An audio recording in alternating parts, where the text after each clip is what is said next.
चंद्रयान 3 के प्रज्ञान रोवर को चांद की उबड़-खाबड़ सतह पर चलने में विक्रम लैंडर गाइड कर रहा है। उसी की मदद से रोवर 10 मीटर चौड़े गड्ढे में गिरने से बचा। चंद्रयान 3 से चांद के साउथ पोल पर उतरा प्रज्ञान रोवर बाल बाल बचा। दरअसल वो 4 मीटर व्यास के एक गड्ढे के करीब पहुंच गया था। फिर इसरो कंट्रोल रूम से उसे पीछे जाने का निर्देश दिया गया। यह निर्देश विक्रम लैंडर ने प्रज्ञान रोवर को रिले किया और उसने अपना रास्ता बदल लिया। इसरो ने प्रज्ञान के कदमों के निशान का फोटो शेयर किया है। इससे पहले प्रज्ञान के सामने 100 मिलीमीटर गहरा क्रेटर यानी कि गड्ढा आ गया था। रोवर ने बड़ी सावधानी से उसे पार किया। यह देख इसरो के कंट्रोल रूम में बैठे वैज्ञानिकों ने राहत की सांस ली। मीडिया से बातचीत में चंद्रयान 3 के प्रोजेक्ट डायरेक्टर पी वीर मुथुवेल ने बताया कि अभी रोवर की ऐसी कई चुनौतियों से निपटना है।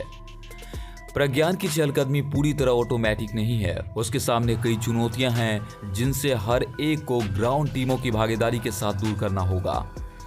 एक बार में 5 मीटर तक चल सकता है प्रज्ञान रोवर। प्रोजेक्ट डायरेक्टर वीर मुथुवेल ने समझाया है कि चांद पर प्रज्ञान रोवर जो चहलकदमी कर रहा है उसके लिए निर्देश इसरो से ही जाते हैं। कमांड सेंटर से चांद की परिस्थिति को परखा जाता है और फिर प्रज्ञान रोवर को निर्देश भेजे जाते हैं। उदाहरण के तौर पर अगर प्रज्ञान रोवर को एक पॉइंट से दूसरे पॉइंट पर भेजा जाता है तो उसके लिए वहां का ग्राउंड, रोशनी, तापमान और बाकी सभी चीजों को परखना पड़ता है। एक बार में प्रज्ञान रोवर 5 मीटर तक चल सकता है। इस दौरान उसको कई मुश्किलें झेलनी पड़ती है। जब प्रज्ञान ने एक क्रेटर को पार किया तो हमने पहली मुश्किल तो पार कर ली है। वीर मुथुवेल ने कहा कि हमें समझना होगा कि प्रज्ञान साइज में काफी बड़ा नहीं है। इसके अलावा कम्युनिकेशन की दिक्कतें होती है। ऐसे में अगर एक मूवमेंट भी करना होता है तो उसमें 5 घंटे तक का भी वक्त लग सकता है। रोवर से डेटा रेट भी लिमिटेड है क्योंकि यह केवल विक्रम लैंडर से बात कर सकता है। फिर लैंडर से इसरो का कंट्रोल रूम डेटा डाउनलोड करता है। इसमें समय लगता है क्योंकि वैज्ञानिक साइंटिफिक डेटा का एनालिसिस करके अगले कदम का फैसला करते हैं। चांद की सतह पर ऐसे चहलकदमी करता है रोवर प्रज्ञान को चांद की सतह पर किसी एक पॉइंट से दूसरे पॉइंट तक ले जाने में कई चरण होते हैं। रास्ते की प्लानिंग के लिए रोवर के ऑनबोर्ड कैमरा से डेटा बेंगलुरु के इसरो कंट्रोल सेंटर में डाउनलोड किया जाता है। डेटा से डिजिटल एलिवेशन मॉडल बनाते हैं। फिर ग्राउंड और मैकेनिज्म टीम तय करती है कि किस रास्ते जाना है और उसकी कमांड देते हैं। रोवर का नेविगेशन कैमरा जो फोटो भेजता है उनसे अधिकतम 5 मीटर तक का रास्ता बनाया जा सकता है। एक बार में रोवर मैक्सिमम 5 मीटर तक चल सकता है। अब 10 दिन और काम करेगा। रोवर को चांद पर उसके एक दिन पृथ्वी के 14 दिन का काम करना था।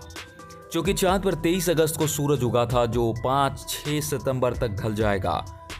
यानी लैंडर और रोवर के लिए लाइफ करीब हफ्ता 10 दिन ही बची है। अभी तक जो चंद्रमा के लैंडर और रोवर अपनी सोलर पैनल्स के जरिए पावर जनरेट कर रहे हैं, लेकिन सबसे कठिन समय तब आएगा जब वहां सूरज डूबेगा और रात होगी।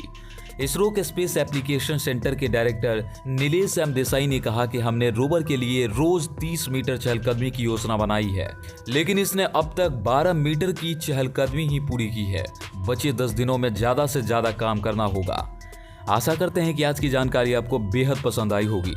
आपसे मुलाकात करते हैं अगले इंटरेस्टिंग जानकारियों के साथ। अगर आप हमारे चैनल पर पहली बार आए हैं तो चैनल को सब्सक्राइब करके बेल आइकन को दबाना बिल्कुल ना भूलें। हम आपके लिए रोज ऐसे ही इंटरेस्टिंग और लेटेस्ट इन्फॉर्मेशन लाते रहते हैं। तब तक के लिए जय हिंद, जय भारत।